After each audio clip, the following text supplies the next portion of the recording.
सरदार थी, पर उस दिन ना गुर्बत के हाथों तंग आके कहने लगी, आज नाना कोई तू चीज लेके आया तो मुझसे बच्चों की भूख नहीं देखी जाती। सब रोगां दा रोग मुहम्मद जिसदा नाम गरीबी, कंड बुला के लंघ जाते नी दोस्त यार करीबी। आज ना कुछ लेके आया तो मैं बच्चे लेके मेके चली जाऊंगी। शेख फरमाते हैं कि मैं बड़ा परेशान घर से निकला, पर मैंने सुबह से लेके जोर तक काम ढूंढा, काम मिला कोई नहीं। तो मेरे दिल में ख्याल आया, चलो काम नहीं मिलता तो अल्लाह अल्लाह तो करे ना, चलो बंदों की मजदूरी नहीं मिलती तो रब करीम की इबादत ही करते हैं। फरमाते हैं कि मैंने ना फुरात के पानी से वुजू किया, नहर के। शदीद धूप थी, साथ रेत थी और रेत तप रही थी। मैंने अपना रुमाल वहीं मुसल्ला के तौर पर बिछा लिया और फरमाते हैं कि जोर से लेकर असर तक नमाज पढ़ी। धूप भी पूरे जोर पे, पर मेरे सजदे का ज़ौक़ भी पूरे जोर पे। फरमाते हैं सूरज भी चमक रहा है और रब की इबादत का ज़ौक़ भी पूरे जोर पे।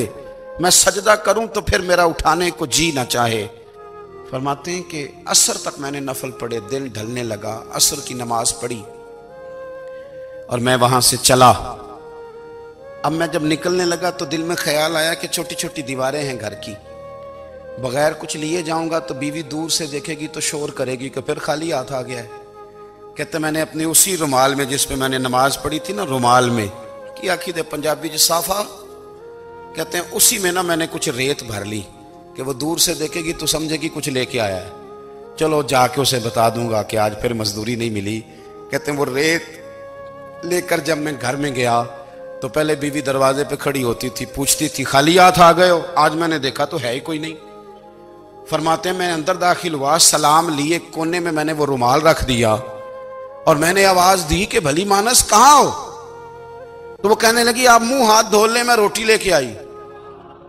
मैंने कहा रोटी कहां से आ गई? यहां तो कई दिनों के फाके, तो कई दिनों की गुर्बत है, यहां तो इस घर में तो फकीरी है।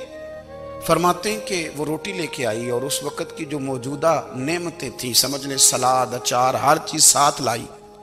मैंने कहा कि बच्चे कहां गए? कहने लगी वो खाना खा के खेलने गए, आप खाना खा लें आ जाते। खाना उसने चुन दिया। मैंने हैरत अंगेज लहजे में सारी नेमतें अपने दस्तरखान पे देख करके बीबी से पूछा ये कहां से आया खाना? बच्चों को तूने कहां से खाना खिलाया? ये सारा कुछ कैसा है? कहने लगी पता नहीं आज आप किस करीम की मजदूरी करने चले गए थे, पता नहीं किस करीम की। मेरे घर में तो इतनी नेमतें आई हैं कि मुझसे संभाली नहीं जा रही। इतना अनाज है, इतना गंदुम है, किस करीम के दरवाजे आज चले गए थे? ये कहते कहते वो उठी और उठ करके कहने लगी पहले ही बड़ा कुछ आया था, अब क्या ले आए हो? और जा करके ना